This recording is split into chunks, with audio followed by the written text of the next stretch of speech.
શ્રીફળ માટે દેશ ફર્યો, પરદેશ ફર્યો, પરંતુ ક્યાંય સગુણાના શ્રીફળ ઝીલાય નહીં.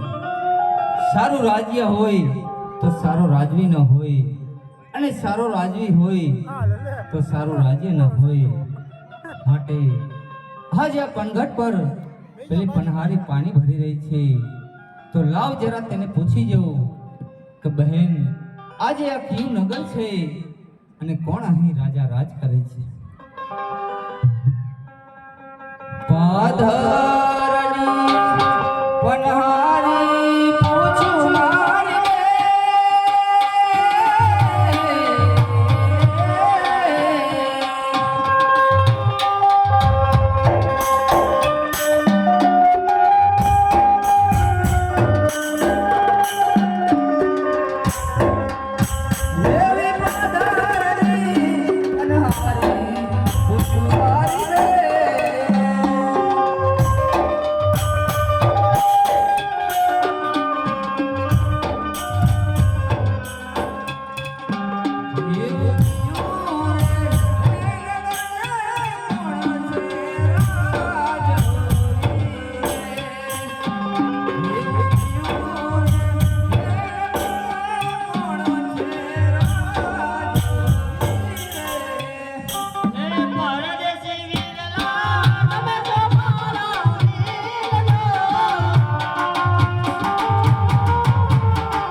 મહારાજ સામેની નગરી પિંગલગઢ છે અને આમાં પટિયા રાજા રાજ કરે છે.